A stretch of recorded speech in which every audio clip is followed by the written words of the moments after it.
Well, hello there. Thank you so much for joining us. This is News Channel Nebraska. My name's Eric McKay. Let's take a look at our top headlines today. After over 40 minutes of delay due to technical difficulties, a conversation between former President Donald Trump and Elon Musk took place online last night. Happened on Musk's X social media platform. During the discussion, Trump blasted his Democratic opponent, Vice President Kamala Harris. They're doing it right now while this third-rate phony candidate. Don't forget, I beat Biden.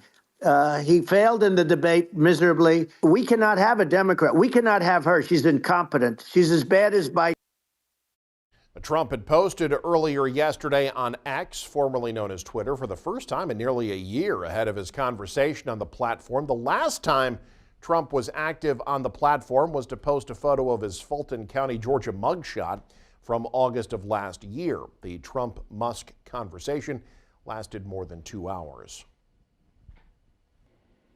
The Mideast could be on the brink of a regional war, and the tension is causing global consequences. Multiple sources say a full-scale attack could happen any day now. The U.S. military poised to potentially intervene if that happens, but direct involvement isn't the only way the conflict could affect Americans. It's already pushing up oil prices. Amy Kiley has more. Escalation remains a big concern. Fears of a potential Mideast regional war are having global consequences. Israel is battling Hamas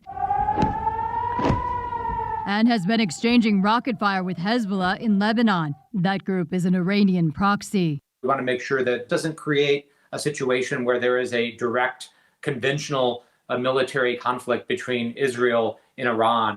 Such a conflict could bring in allies on both sides.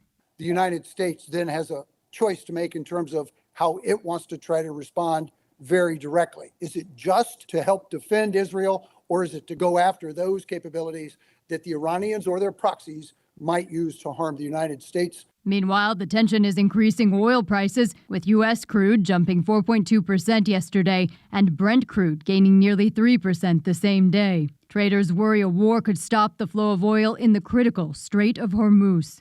Iran exports about 3.5 million barrels a day through the Straits of Hormuz. Israel, with our support, has the capacity to go after the Iranian Navy. The State Department says it would prefer a more peaceful resolution. We continue to believe a diplomatic resolution is both achievable and urgent, and we continue to be engaged in diplomatic talks. I'm Amy Kiley reporting.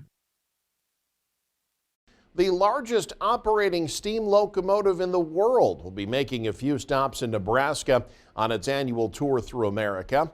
Union Pacific announced yesterday their Big Boy locomotive will be starting its Heartland of America tour later this month. The tour starts August 28th in Kimball, with stops in Ogallala, Overton, Columbus, and Omaha through September 2nd.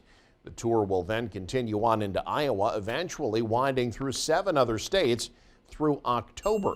More details on the exact times people can get a glimpse of the locomotive can be found at Union Pacific's website. A town in the Panhandle is on the hunt for a new tourism director. The city of Gearing says they're looking for a director of tourism for the Visitors Bureau. Current director Carla Needon-Streaks announced last week she's stepping down in September. The city says they're accepting applications now and hope to begin interviews late next week. A recall of walnuts has been elevated to the FDA's highest risk level classification, level 1. Now, last month, California-based Stutz Packing Company voluntarily recalled packages of its shelled walnuts because of listeria. Now, those Class 1 recalls are issued when there's a, quote, reasonable probability, end quote, that the product could cause serious adverse health consequences, if not death. A fundraiser has been set up for a southeast Nebraska church severely damaged by fire over the weekend. These images show the aftermath of the fire at St. John's Lutheran Church in Sterling, about 40 miles southeast of Lincoln. No word yet on a cause. Thankfully, no one was injured, but church officials say the basement was severely damaged, as were portions of the sanctuary and the grand piano and organ. A GoFundMe has been set up for donations to help with the rebuild. In the meantime, services this past weekend were held at the Sterling Community Building. A collision between a vehicle and bicyclist in West Beatrice last night caused injuries to the bike rider. It happened at a highway intersection on the west side of the city. Beatrice Fire and Rescue and police responded to West Court and Highway 4.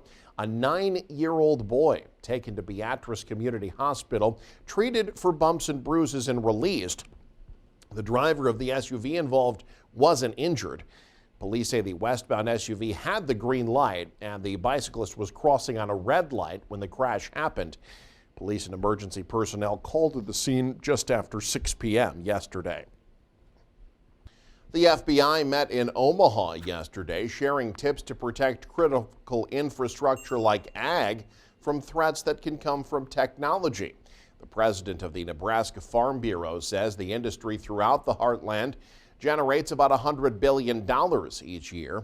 An FBI spokesperson says they're working to protect the ag industry from 4 major threats. That includes business operations stopping, data and technology theft, malware making its way onto farming equipment, and any threats from bioterrorism.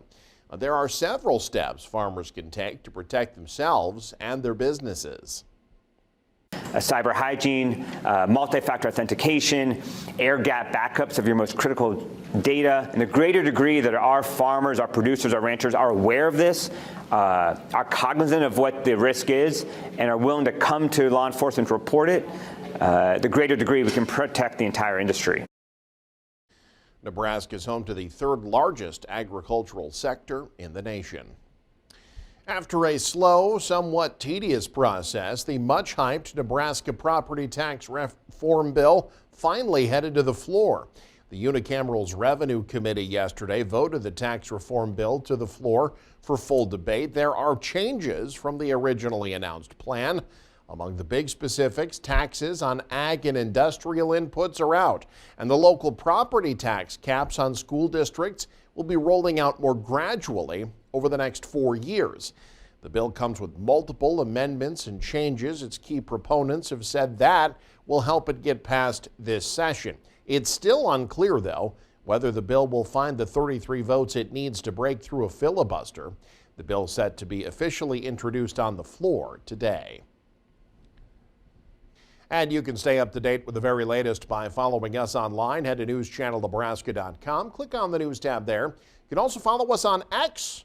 Like us on Facebook and Instagram as well. Thanks for joining us. Have a great day. You're watching News Channel Nebraska.